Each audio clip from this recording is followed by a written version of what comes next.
Guys, yesterday I did a video about how to increase your power. If you have not watched that and you're watching this video, I will put a link down in the description. Please go and watch that video first so you understand what I'm talking about.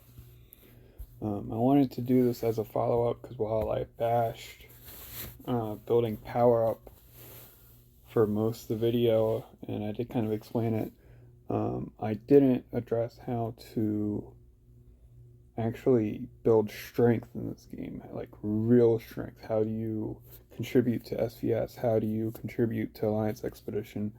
And how do you get strong? That's a little bit different from power. Power in this game just means the number that they attribute to your hill or your march, whatever. So you guys have, at this point, I'm assuming, have already clicked off the video and have watched other video.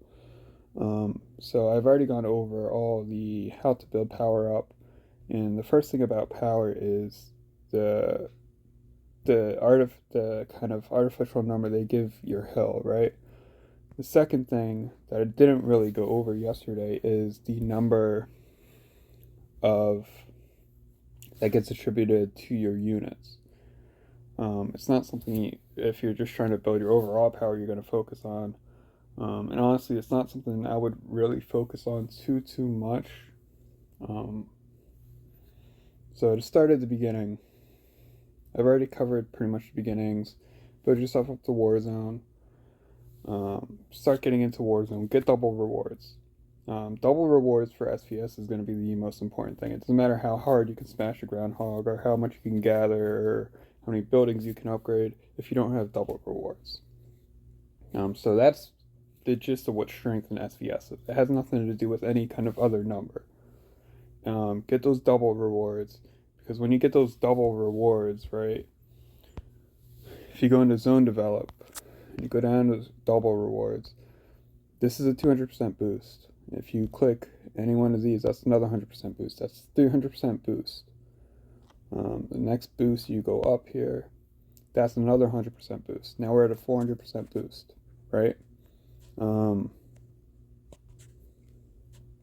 like there's another number here I'm probably missing. Last time I did this math was 600%. But anyways, let's go with that number. So it's 400% boost.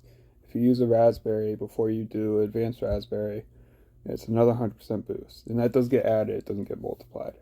It does stack, but it doesn't multiply. So that's a 500% boost in points to whatever you're doing, right? Oh, some things do get an extra 100% boost. I think like hatching does get one. Or no, hunting gets one. Experience gets, those two stack together, so that you get 600% boost, etc., etc. So it's in between 5 and 600% if you used an advanced raspberry. That's obviously a lot better than the 100% boost you get normally. Even if you use an advanced raspberry that's 200%, you're getting an extra 2.5 times what you're gaining, essentially. That's SVS strength. That's how to score in SVS. Alliance Expedition, there's a lot of ways to go over that. I keep meaning to stream, and every time I do mean to stream, I give my Alliance a heads up. I'm going to be streaming, and I actually end up falling asleep. Insomnia's a bitch. So, I'll do a separate video explaining AE and different tactics and stuff you can use. My Alliance was previously undefeated until this last Alliance Expedition, so we do have some experience. Out of 13, we've only lost one. I was personally asleep. I'm still undefeated. I've even in other alliances outside of my own. I've never been in an Alliance Expedition yet where I've lost. The next thing is what is strength really in this game? Sorry, I'm moving around. I got a bad back, and it's hard to stay at one spot for any period of time. What is real strength in this game? So the first thing I would worry about once you start getting into the game and you start hammering out this Warzone stuff, if you've done like what I've said in all my videos, by about week 2 or week 3, that's when I would really start focusing on a single unit. And you want that unit to be a pro.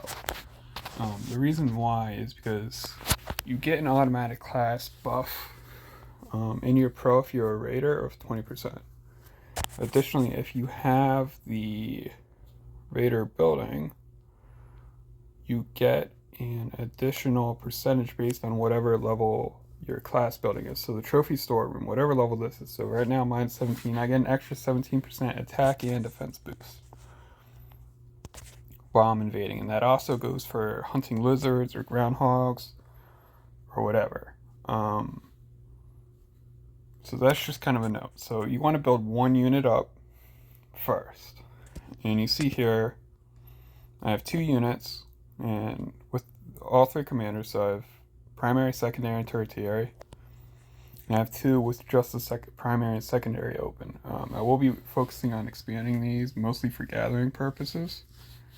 Not because I actually need them. Once you start focusing on these, I've already kind of covered this in my special video, but I'm just going to recap it because it has changed a little bit since then. You want to focus on skills 1 and skill 6 first. 1 first, then 6. And then you want to focus on skills 2 and 5, and skills 8, and then 7. And then you can do these 3 and 4. You see, I haven't leveled that out, but I'm actually ready to start up my jack jumper. I finally have enough resources to do it. Anyways, that's how you build a special ant. Now that is going to be the bulk of your power, no matter what tier your ants are, or how much research.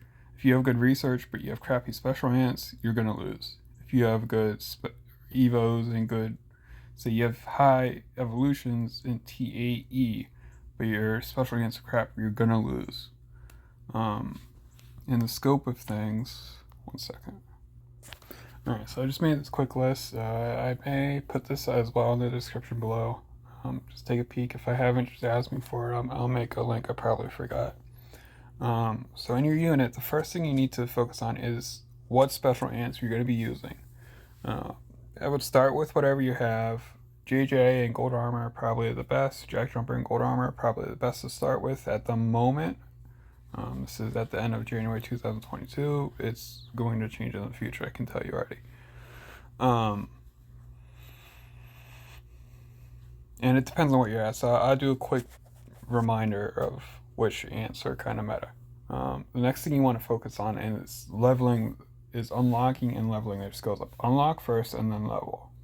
The next thing you want to focus on is your research. Now I don't mean, so after you get done with Zone Evo, you want advanced combat and whatever specific type of ant you're going to main in first.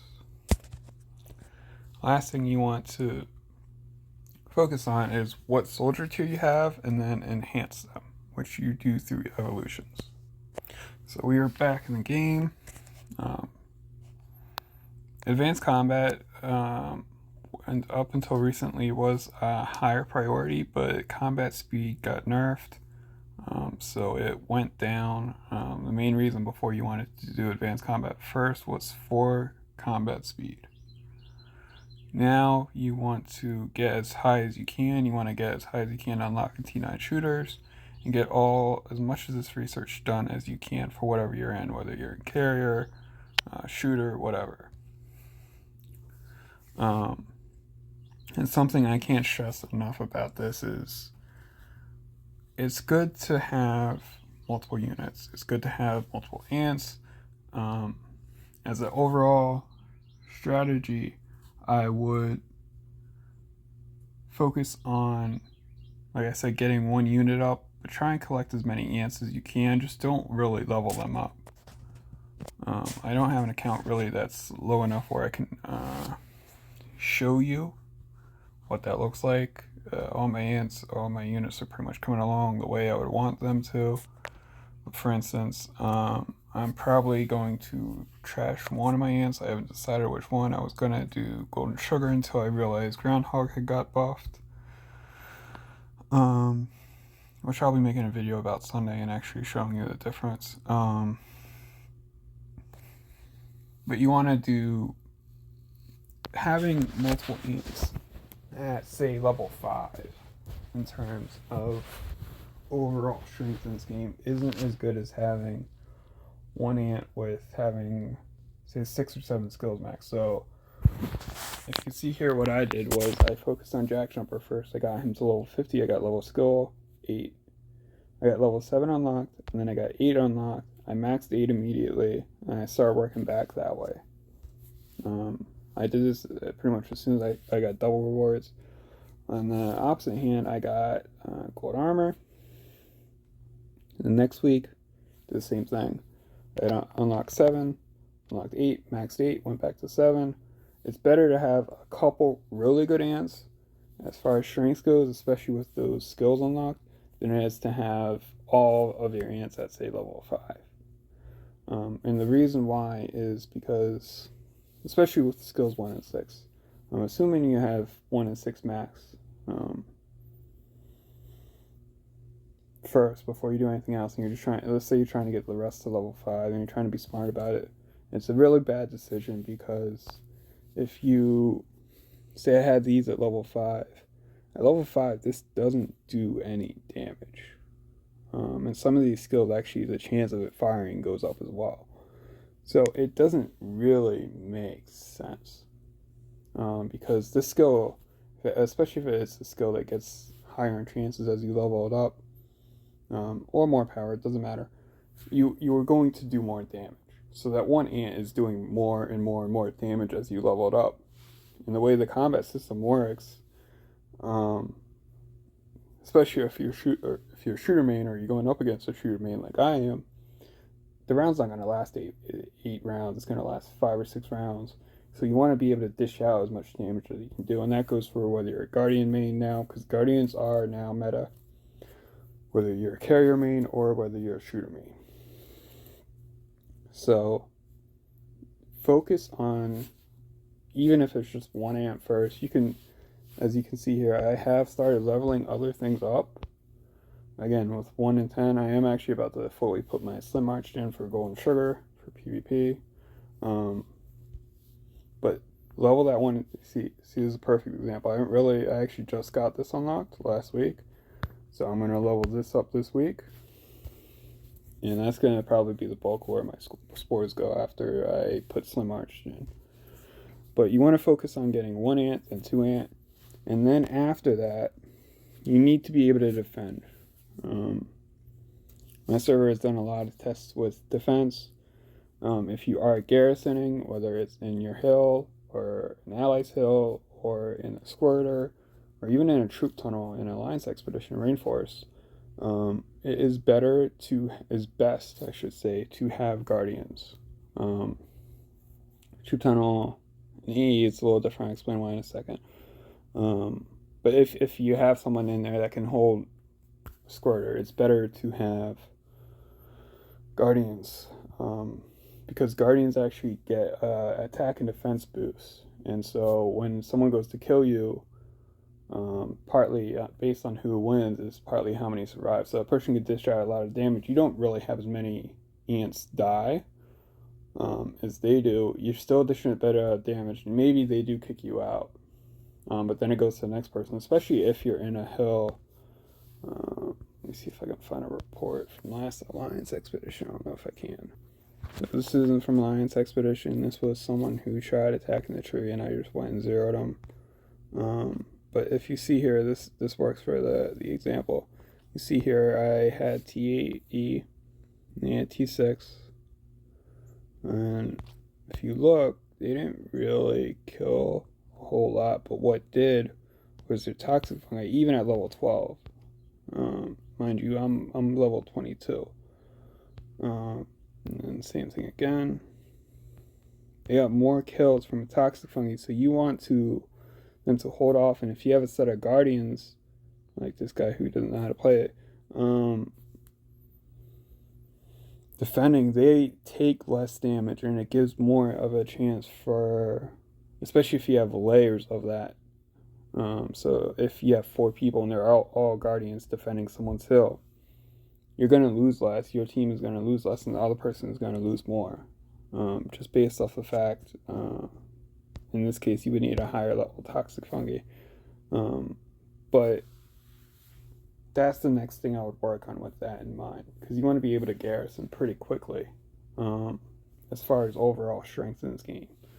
So the next thing I would do is, yes, I'm using guardians with carriers, but I do have a scorpion. But I'm doing that not because I don't care necessarily, but because these are the only orange ants I have. But you do get, what I would do next is to focus on a garrison unit. So something with guardians in it with 1 high DPS. So once you get the first and second and third, and maybe you get a couple start up or something, then I would focus on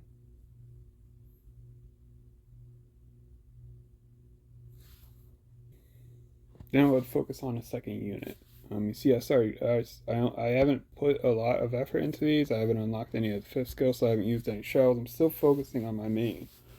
But this March here, you see I have almost 1,000,000 power, and I'm using T1 carriers. If I had my full T7 guardians, I think it's like 1.8 or 1.9 mil. Now, it's not as high as my 3.4 million normal March, or just under 3.4 million normal March. But it does let me have, especially if I have other people garrisoned in with me, another stall technique, so I don't get overwhelmed, and I'm able to do a lot of damage to people who try and invade me, or if I'm trying to defend something. But this is, so if I summarize, SVS to get stronger, double rewards, right? AE, I am going to make its own strategy. For unit strength and actual strength in this game, if you want to be able to beat people, you want to be able to invade or whatever, you want a pro unit that is strong, and specifically your special ants, your research, and your and your soldier ant tier, which I already went over the last thing. So I do want to run you a brief synopsis. Once you get zone developed done, you get double rewards, you could start going back. I would recommend going back, actually, to go and finish off whatever points you're having difficulty with. I have the most points with building. I got that. Gathering gets you 2 boosts. It gets you 1 on SVS day, so Warzone Expedition, and it gets you 1 on normal gathering. So it gets you 2. It gets you a total of 3 every 2 weeks, 3 days every 2 weeks.